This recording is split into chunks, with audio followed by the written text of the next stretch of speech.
नमस्कार दोस्तों। और उम्मीद करता हूं कि आपको मेरी आवाज़ बिल्कुल क्लियर आ रही होगी। और आज हम इस चैनल पे आपका बहुत बहुत स्वागत करते हैं। ये हमारा चैनल है, हमारा सेगमेंट है स्कोर अप। और स्कोर अप का सिंपल सा फंडा है कि आप पढ़े कहीं भी, टेस्ट दे यहीं। तो ओजांग का इस एकेडमी का जो इनोवेशन है आरएफआर में, उसमें आप सभी का बहुत बहुत स्वागत है। वेलकम ऑल दोस्तों, आप सभी का मैं बहुत बहुत स्वागत करता हूं, इस्तकबाल करता हूं और उम्मीद करता हूं कि इसके माध्यम से आपकी पढ़ाई को एक आयाम मिलने जा रहा है। तो कल जैसा हमारा डिस्कशन हुआ था कि ओजांग सर, आप जो करंट अफेयर्स है, जो नई नई चीजें हैं, वो आप हमें पढ़ाएं आरएफआर के माध्यम से। आप हमें बताएं कि आरएफआर के माध्यम से क्या क्या नई चीजें हमारे जीवन में हो सकती हैं। सो वेलकम ऑल दोस्तों, आप सभी का मैं यहाँ बहुत बहुत स्वागत करता हूँ, इस्तकबाल करता हूँ। So let's start this question. और हमारा पहला क्वेश्चन है आज का, यानी इसमें हम क्या करेंगे, एबीसीडी के साथ जुड़ेंगे।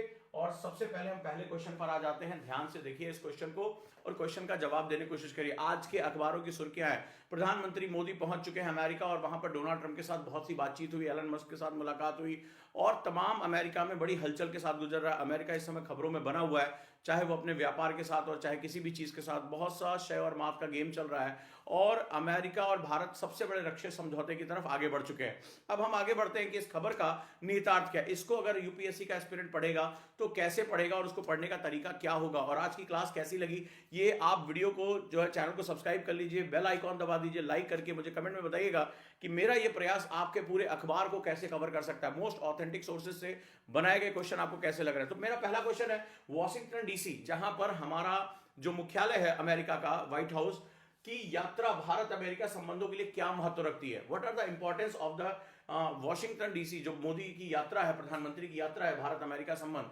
यानी इंडिया अमेरिका रिलेशनशिप के लिए ये जो यात्रा है वो किस लिए बहुत महत्वपूर्ण है। नंबर वन, पहला है यहां पर जो है, यह नई अमेरिकी प्रशासन के तहत द्विपक्षीय संबंधों, द्विपक्षीय है यानी कि मैंने आपको बायलैटरल और मल्टीलैटरल बताया था, तो बायलैटरल रिलेशनशिप के लिए एक रणनीतिक महत्व को, कौन सा, स्ट्रैटेजिक, तो ये स्ट्रैटेजिक महत्व को दिखाता है। नंबर बी, ये मुख्य रूप से व्यापार समझौतों पर केंद्रित है, यानी कि ट्रेड जो है वो एग्रीमेंट्स पर ये डिपेंडेंट है।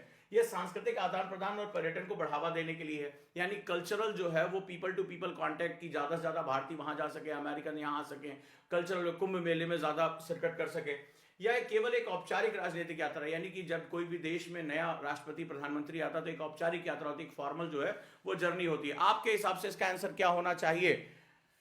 वॉशिंगटन डीसी की यात्रा भारत अमेरिका संबंधों के लिए क्या महत्व रखती है। जल्दी दूसरे क्वेश्चन के लिए, प्रधानमंत्री मोदी और राष्ट्रपति ट्रंप की द्विपक्षीय यात्रा का, वार्ता का मुख्य उद्देश्य क्या है। यानी हमारे प्राइम मिनिस्टर और जो है डोनाल्ड ट्रंप जब आपस में मिले तो जो ये द्विपक्षीय वार्ता हो रही है, इसका मुख्य उद्देश्य क्या, पर्पस क्या है। नंबर वन, भारत अमेरिका, आज की हेडलाइन है ये, भारत अमेरिका रक्षा सहयोग और क्षेत्रीय सुरक्षा को मजबूत करना।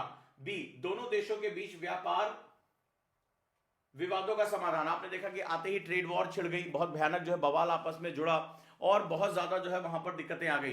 तो चाइना के ऊपर, मैक्सिको के ऊपर जो है वो डोनाल्ड ट्रंप ने, कनाडा के ऊपर जो है वो टैरिफ लगा दिए। तो ये माना जा रहा है कि विवाद जो है यहां पर बढ़ सकते हैं। तो क्या दोनों देशों के बीच व्यापार समाधान, यानी कि जो ट्रेड के जो वॉर चल रही है उसको समाधान करना, सांस्कृतिक और शैक्षिक संबंधों को बढ़ावा देने की, कल्चरल और एजुकेशनल जो रिलेशनशिप है उसको आगे बढ़ा देना, यानी ज्यादा से ज्यादा लोग वहां पे जा सके, काम कर सके। नई जलवायु नीतियों की घोषणा करना है, यानी कि जिस तरह से भारत इस समय जो है पायनियर बन चुका है क्लाइमेटिक चेंजेस के लिए, जो वॉर है उसके साथ, आपने देखा फ्रांस में भी हमने बात की, तो नई जलवायु नीतियों की घोषणा करना है कि नए जो है वो हमें क्लाइमेटिक सिस्टम के बारे में बात करना है। जल्दी से मुझे बताइए क्वेश्चन नंबर 2 का आंसर क्या होगा। प्रधानमंत्री मोदी की यात्रा अमेरिकी प्रशासन की विदेश नीति को कैसे दर्शाती है। क्वेश्चन हमारा है, प्रधानमंत्री मोदी की यात्रा, चूंकि आज का ये हमारा फ्रंट लाइन पे, हमारा फ्रंट पेज पे सभी अखबारों में, आप लोगों ने देखा कि नहीं देखा, सभी अखबारों के फ्रंट पेज पे यूपीएससी के लिए बहुत इंपॉर्टेंट है, चाहे वो प्री हो चाहे मेंस हो।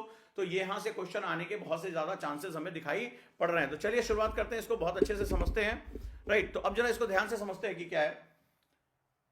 पहला है, शुरुआती आमंत्रण भारत के राजनीतिक महत्व को दिखाता है। अब विदेश नीति को कैसे दर्शाती है कि इंडिया और जो अमेरिका का रिलेशनशिप है वो कितना गहरा हो सकता है। तो पहला ये कहते हैं कि पहला जो निमंत्रण है वो प्रधानमंत्री मोदी को मिला है, वो पहली यात्रा पर गए हैं विदेश, जैसे डोनाल्ड ट्रंप बने हैं। तो बहुत अच्छा, क्या ये भारत के रणनीतिक महत्व यानी स्ट्रैटेजिक इंपॉर्टेंस को शो करती है। Number one. बी कहता है ये भारत के प्रति अमेरिकी रुचि में गिरावट को दर्शाता है कि भाई और भी बहुत से लोगों से मिले, अब जाकर भारत पहुंचा। तो क्या ऐसा तो नहीं कि दोनों देशों में गर्माहट कम रह गई हो, या जैसे जब उन्होंने शपथ ली तो भारत के प्रधानमंत्री नहीं गए, उनको नहीं बुलाया, एस जयशंकर साहब गए, क्या रीजन है।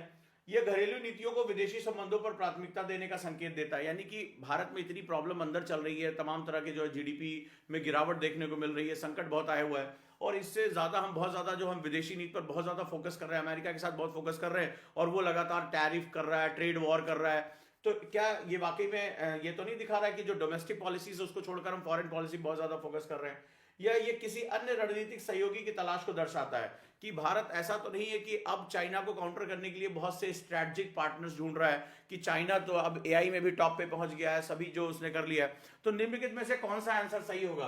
तीसरे का कौन सा आंसर आपको सही दिखाई पड़ता है